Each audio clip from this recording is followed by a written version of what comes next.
안녕하세요, 여러분. 방실쌤이에요. 방실쌤의 잠자리 동화 구연에 오신 여러분, 진심으로 환영해요. 오늘은 안데르센 동화를 모아서 들려드릴게요. 오늘도 방실쌤의 편안한 동화 들으며 행복한 꿈 꾸세요. 구독과 좋아요 꾹꾹. 미운 오리 새끼. 맑고 따사로운 봄날, 엄마 오리가 알을 품고 있었어요. 곧 새끼 오리들이 알을 깨고 나오려고 푸스럭푸스럭 소리가 났어요. 톡톡톡톡.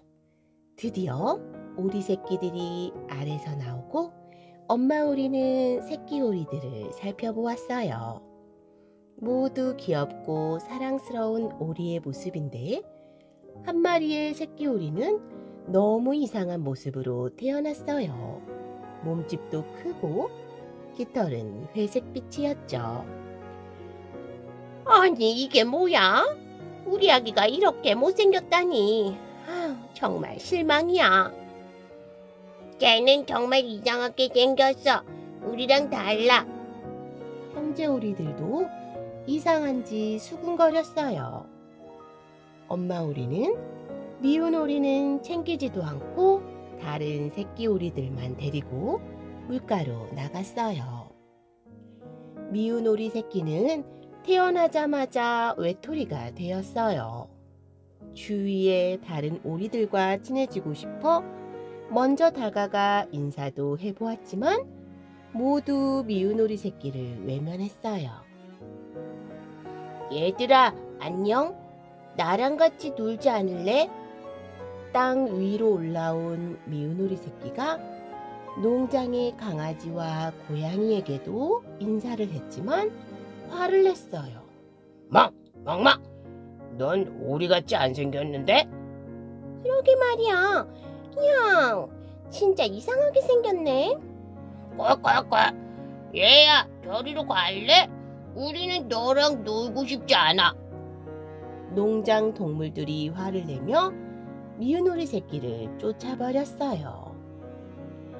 농장에서 외톨이가 된 미운 오리는 결국 숲속으로 도망쳤어요. 그때 하늘에는 하얀 백조떼가 무리를 지어 날아가고 있었어요. 나도 저 백조들처럼 아름다웠으면 친구들이 좋아해 줬을 텐데. 슬픈 마음으로 숲길을 한참을 헤매던 미운 오리는 배도 고프고 지쳐서 연못가에 쓰러지고 말았어요. 시간이 흐르고 저녁이 되었어요. 다행히 지나가던 마음씨 착한 농부가 미운 오리를 발견했어요. 아니, 이런 곳에 오리가 쓰러져 있네? 저런, 너무 딱하다. 집으로 데리고 가서 치료해줘야겠어. 농부는 오리를 집으로 데려가 정성껏 돌봐주었죠. 그리고 지친 몸이 나아지고 건강을 되찾을 때까지 돌봐주기로 했어요. 미운 오리도 자신에게 따뜻하게 대해주는 농부 아저씨와 그의 집이 너무 좋았어요. 그렇게 여름, 가을, 겨울이 지나고 다시 봄이 찾아왔어요. 미운 오리는 따뜻한 봄 햇살을 맞으며 연못으로 갔지요. 햇살은 따사롭고 연못은 반짝반짝 빛이 났어요. 그런데 연못에 비친 자신의 모습이 낯설었어요. 이건 누구지? 우와, 이건 내 모습인데? 색깔도 변하고 날개도 정말 크고 멋있어졌잖아? 거울처럼 맑은 물에 비친 미운 오리 새끼의 모습은 더 이상 회색빛의 못난이 오리가 아니었어요. 기다란 목, 눈부신 하얀색 깃털, 고운 자태. 미운 오리는 어느새 아름다운 백조로 자라 있었던 거예요. 그때 하늘에서 물이 지어 내려오던 백조떼가 말을 걸었어요. 얘야, 이리로 와. 넌 우리와 같은 백조인데 왜 혼자 있니? 백조? 내가 백조라고? 그래, 어서 이리로 와. 우리와 함께 가자. 미운 오리 새끼는 이제 더 이상 혼자가 아니었어요. 미운 오리 새끼와 똑같이 생긴 백조 친구들과 함께 넓은 하늘을 날았고 햇살 가득한 호수 위를 우아하게 헤엄쳤지요. 주변에서 헤엄치던 오리들은 백조를 보며 부러워했어요. 우와, 정말 아름답다. 미운 오리 새끼를 못생겼다고 놀리던 농장의 동물 친구들도 백조를 보며 아름답다고 칭찬을 했어요. 백조가 된 미운 오리 새끼는 친구들에게 말했어요. 얘들아, 내가 너희들과 다르다고 놀랐지? 하지만 다르다고 틀린 건 아니야. 난 나만의 아름다움이 있었고 이젠 백조가 되었어. 백조를 놀렸던 친구들은 반성을 했어요. 백조는 힘차게 하늘을 날아올랐고 누구보다 반짝반짝 빛이 났답니다. 성냥팔이 소녀. 하얀 눈이 소복이 쌓인 크리스마스 이브예요. 거리는 반짝이는 장식과 웃음소리로 가득했지만 작은 골목 안 낡은 집에서 소녀가 아버지에게 꾸중을 듣고 있었어요. 성냥 다 팔기 전엔 절대 집에 들어오지 마라. 오늘 밥을 얻어먹고 싶으면 알아서 해.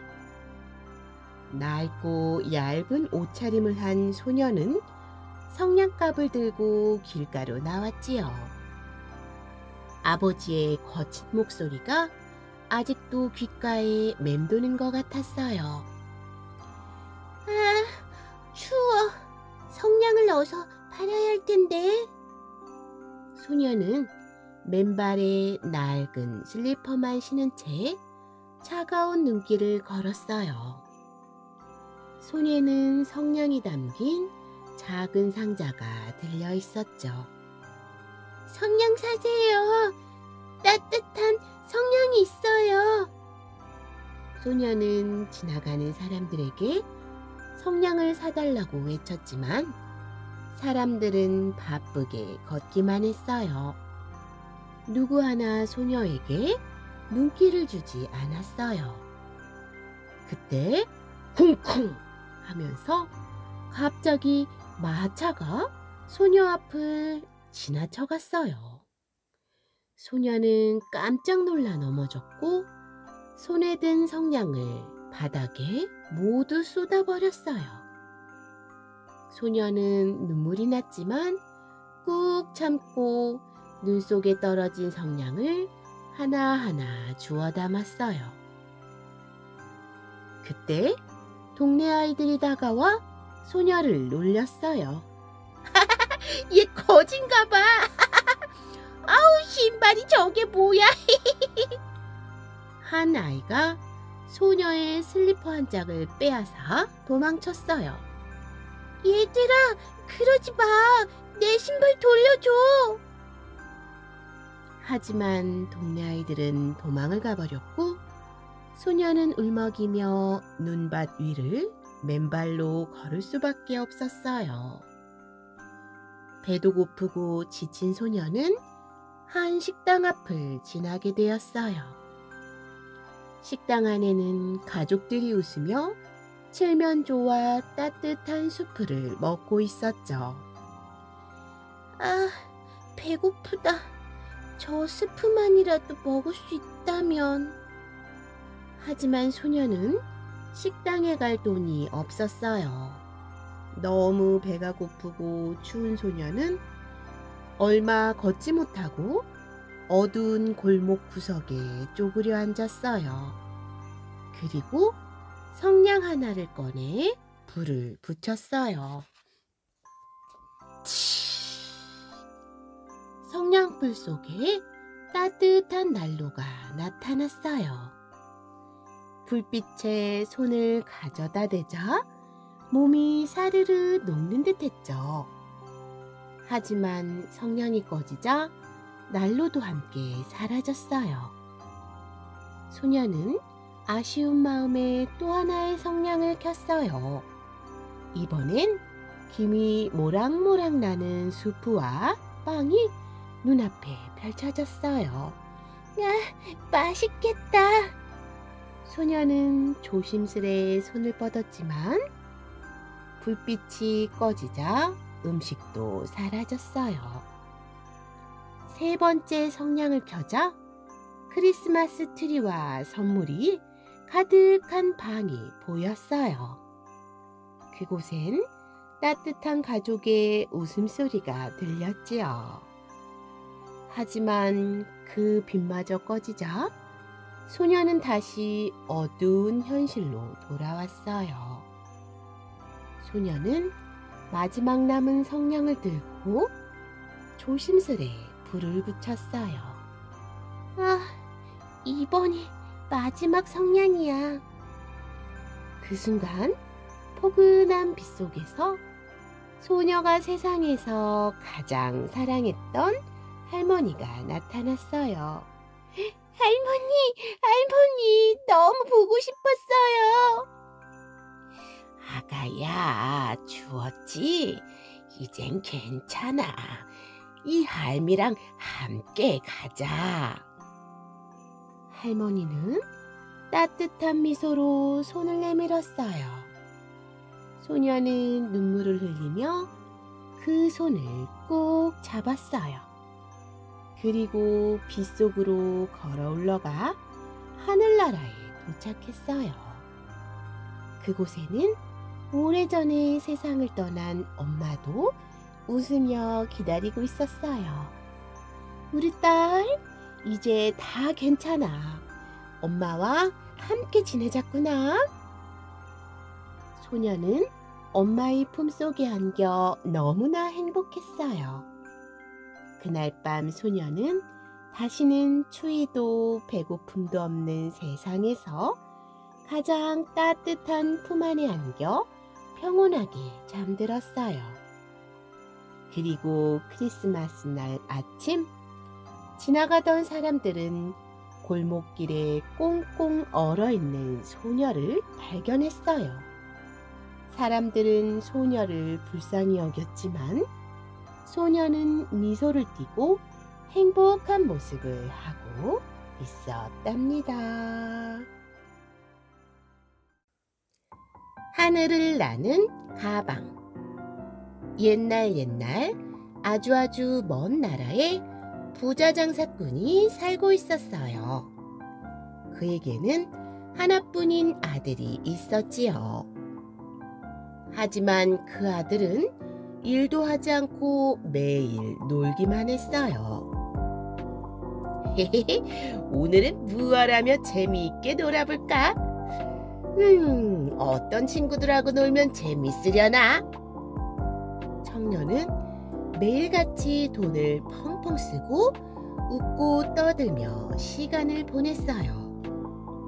그렇게 시간이 흘러 아버지가 세상을 떠나자 청년은 어마어마한 재산을 물려받았어요. 하지만 그 돈도 오래가지 못했어요. 청년은 돈을 마구 쓰고 또 쓰다가 결국 빈털터리가 되고 말았지요. 그리고 이후에는 청년 주위에 몰려있던 많은 친구들도 하나둘씩 청년을 떠나기 시작했어요. 이런, 친구들이 내가 돈이 많을 때는 언제나 내 곁에 있더니 이제는 나와 말도 하지 않으려고 하고, 채, 너무들 하는군. 그러던 어느 날 단 한 명의 친구가 조심스럽게 다가왔어요. 이보게, 내가 이 가방을 줄게. 짐을 챙겨 여행이라도 떠나봐. 새로운 마음이 생길지도 모르지 않나? 청년은 친구에게 고맙다고 인사를 하며 가방을 받아들었어요. 그리고 가방을 보며 생각했지요.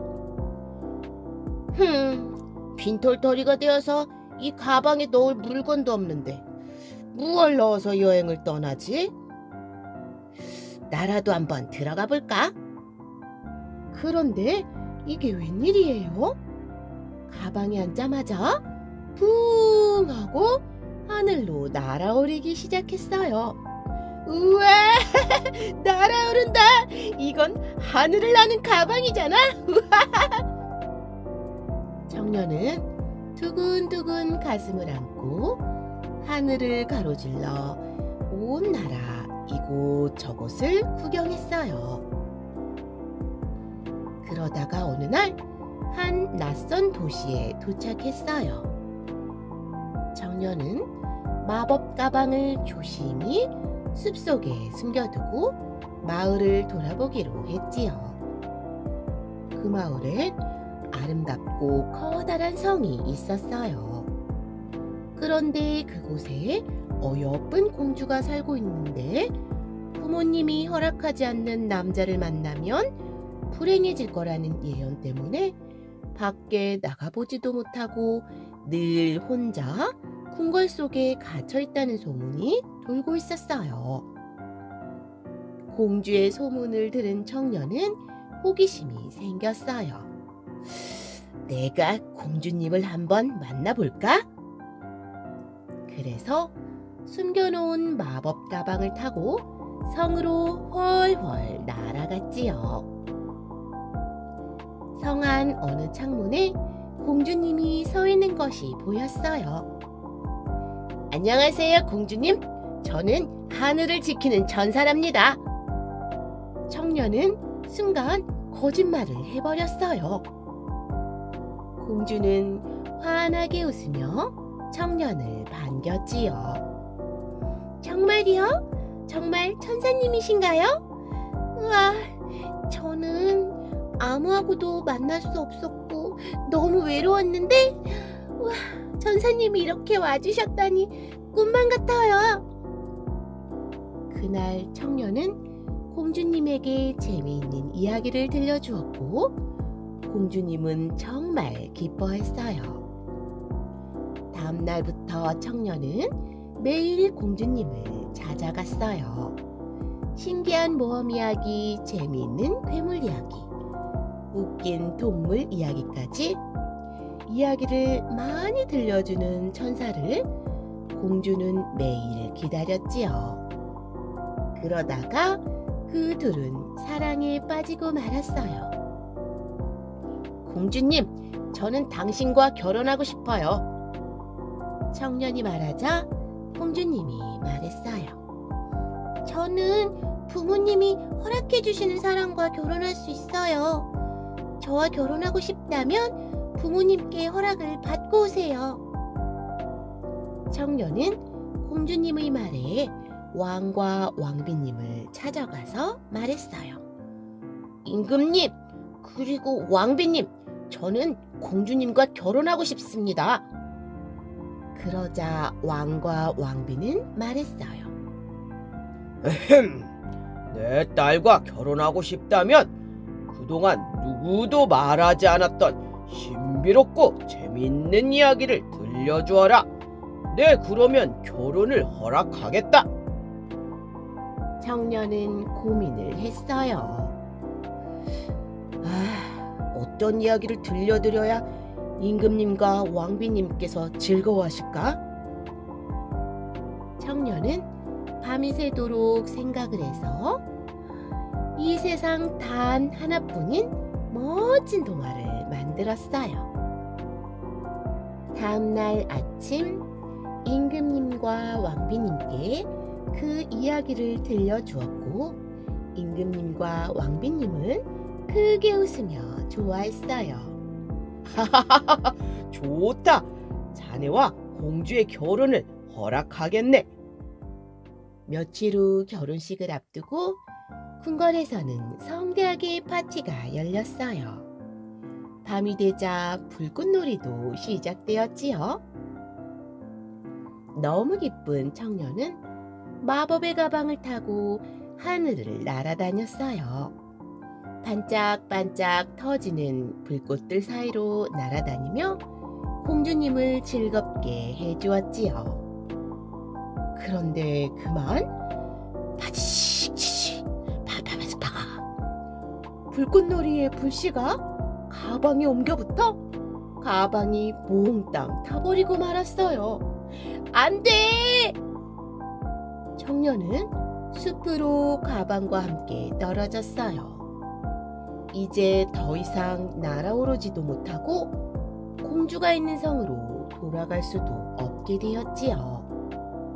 청년은 속이 상했어요. 자신의 행동을 반성하며 눈물을 흘렸지요. 그리고 자신의 이야기가 사람들을 즐겁게 해준다는 사실을 깨닫고 세계 곳곳을 다니며 우울하고 지친 사람들에게 재미있는 이야기를 들려주는 이야기꾼이 되었어요. 그리고 성에 남아있는 공주님은 밤마다 하늘을 보며 천사가 돌아오기를 빌고 있답니다. 눈의 여왕. 옛날 어느 추운 나라에 따뜻한 마음을 지닌 소녀 게르다와 장난기 많은 소년 카이가 살고 있었어요. 카이, 이 장미가 벌써 이렇게 폈어. 우와, 진짜 예쁘다. 우리 장미 정원이 세상에서 가장 멋질 거야. 게르다와 카이는 정원에서 장미꽃을 가꾸며 아주 친하게 지냈어요.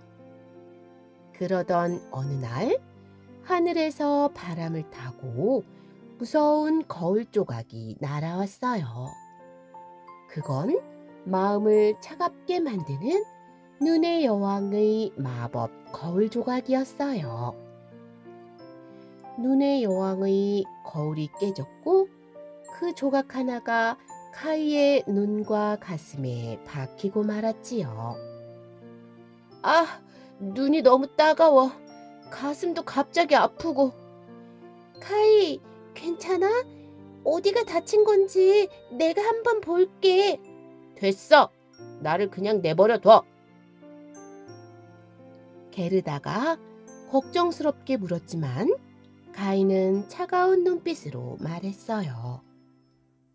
그날 이후 카이는 예전과 완전히 달라졌어요.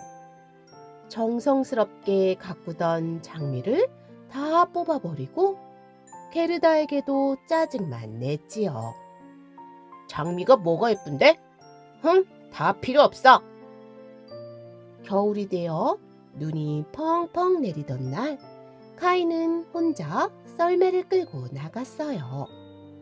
그때 망토를 두른 눈의 여왕이 카이에게 다가왔어요. 춥지 않니, 작은 아이야? 내 망토 속에 들어오렴. 카이는 아무 생각 없이 여왕의 망토 안으로 들어갔고 여왕은 카이의 이마에 입을 맞추었어요. 그 순간 카이는 게르다의 존재조차 잊어버렸어요. 그리고 그날 밤 카이는 눈의 여왕이 이끄는 마차를 타고 사라졌어요. 다음 날 아침 카이가 사라졌다는 소식을 들은 게르다는 눈물을 흘리며 카이를 찾아 나섰어요. 게르다는 강가에 가서 소중한 신발을 물 위에 띄우며 간절히 빌었어요. 이 신발을 드릴게요. 제발 카이를 돌려주세요. 하지만 신발은 떠내려가지도 않고 게르다에게 되돌아오기만 했지요. 신발을 멀리 보내기 위해 게르다는 배를 탔고 그 배는 마법사 할머니의 정원에 도착했어요. 할머니는 게르다를 따뜻하게 맞아주셨어요. 예쁜 아이로구나. 힘들었지? 여기서 좀 쉬고 가렴. 할머니는 마법의 빛으로 게르다의 머리를 빗겨주었고 빛이 닿을 때마다 게르다의 기억이 희미해져 갔어요. 할머니는 외로웠기 때문에 게르다를 곁에 두고 싶었던 거예요. 그러던 어느 날 게르다는 할머니 모자에 수놓인 장미 무늬를 보고 생각했어요. 이상하다. 왜 정원엔 장미가 하나도 없지? 게르다는 알 수 없는 감정에 눈물을 흘렸고 그 자리에 장미 한 송이가 피어났어요. 장미를 본 게르다는 생각했어요. 맞아. 카이와 나는 장미를 함께 키웠어. 나는 카이를 찾으러 가는 길이었어. 기억을 되찾은 게르다는 다시 길을 떠났어요.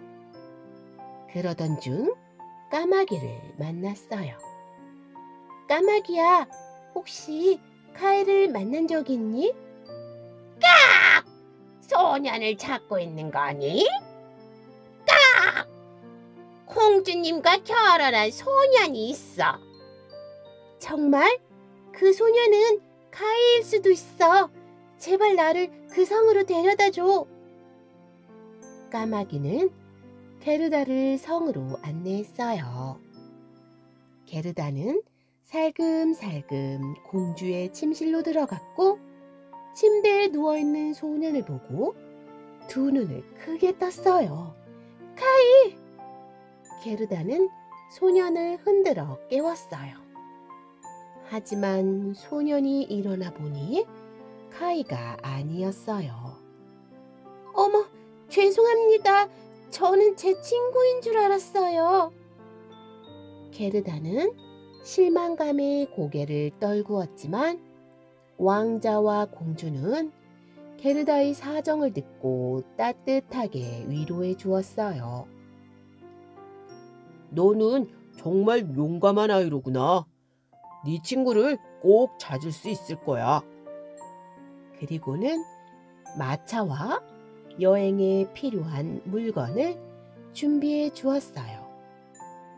게르다는 감사를 전하고 북쪽을 향해 출발했지요. 그런데 마차가 얼마 달리지 않았을 때 도둑들이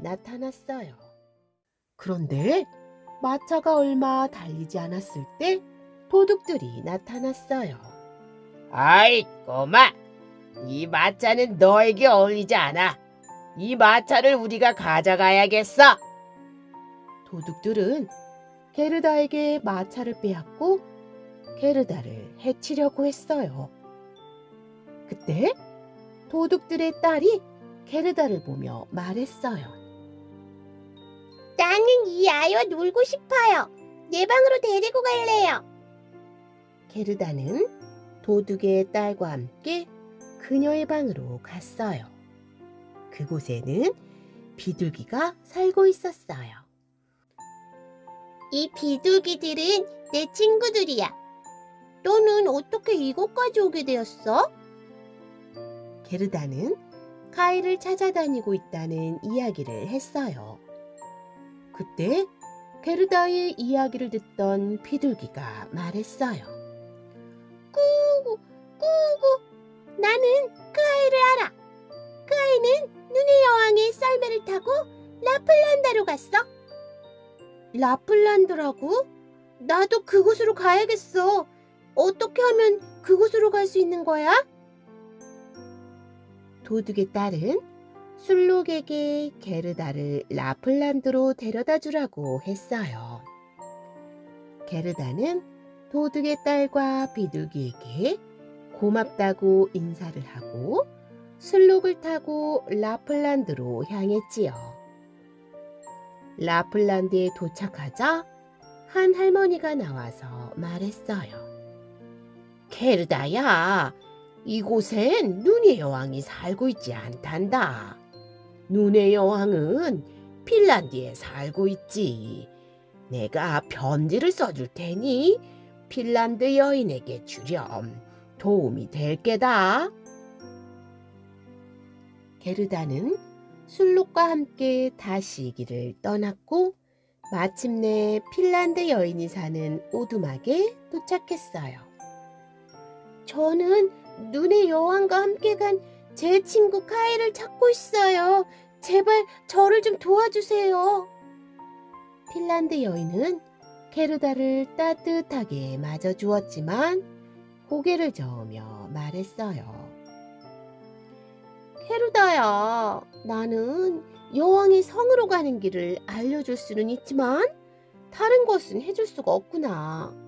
하지만 너의 순수한 마음은 반드시 눈의 여왕의 거울 조각을 빼낼 수가 있단다. 게르다와 술록은 핀란드 여인이 알려준 방향으로 달려 마침내 눈의 여왕의 성에 도착했어요. 게르다는 커다란 얼음 계단을 올라갔어요. 그곳엔 얼음 조각들 사이에서 퍼즐을 맞추는 카이가 있었어요. 카이의 눈은 멍하니 얼음만 보고 있었고 게르다를 전혀 알아보지 못했어요. 카이, 나야, 게르다야. 카이는 아무 반응이 없었고 게르다는 참았던 눈물을 뚝뚝 흘렸어요.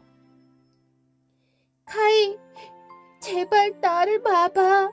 나와 함께 집으로 돌아가자.